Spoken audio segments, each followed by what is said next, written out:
நம சிவாய. அனைவருக்கும் வணக்கம். சிவயோக மையத்தில் நாம இந்த பதிவுல இறை வழிபாட்டில் நம்ப கூடாத விஷயங்கள் என்னென்ன அப்படிங்கறத பத்தி பார்க்க இருக்கோம்.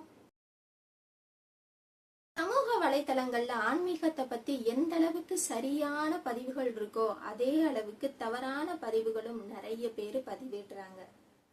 இந்த சாமியை கும்பிட்டா உங்களுக்கு கஷ்டம் வரும், இந்த சாமி சிலையை நீங்க பூஜை அறையில வைக்கவே கூடாது, திருநீர் பூசுறதுல இருந்து பூஜை செய்யறதுல இருந்து கோவிலுக்கு போகிறதுல இருந்து எல்லா விஷயங்களையும் எந்த அளவுக்கு எதிர்மறையா சொல்லணுமோ அந்த அளவுக்கு சில பேர் எதிர்மறையான கருத்துக்களை ஆன்மீகத்துல பதிவிடுறாங்க. உதாரணமா புல்லாங்குழல் ஊதும் கிருஷ்ணரை வீட்டுல வச்சு வழிபாடு செய்யக்கூடாது, வாராகி அம்மனை வச்சு வழிபாடு செய்யக்கூடாது, ஆயுதங்கள் வைத்திருக்கிற தெய்வங்களை வீட்டுல வச்சு வழிபாடு செய்யக்கூடாது இப்படின்னு தவறான தகவல்களை சமூக வலைதளங்கள்ல ஒரு சிலர் பதிவிடுறாங்க. தெய்வத்தில எந்த ஒரு வேறுபாடும் நம்ம பார்க்க வேணாம். எந்த தெய்வமாக இருந்தாலும் ஆத்மார்த்தமாக உள்ளன்போடு பக்தியோடு நம்ம எந்த தெய்வத்தை வேண்டுமானாலும் நம்ம வழிபாடு செய்யலாம். ஒவ்வொரு பதிவிலும் ஒவ்வொருத்தர் ஒவ்வொரு விதமான கருத்துக்களை சொல்லி நீங்க அதை பார்த்து குழம்ப வேண்டாம்.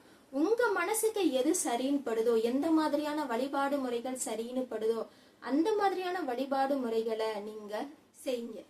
உங்களுடைய மனசாட்சிப்படி உங்களுக்கு எது சரின்னு படுதோ அந்த விஷயத்தை நீங்க தேர்ந்தெடுத்து அதன் மூலமாக நீங்க வழிபாடு செய்யுங்க.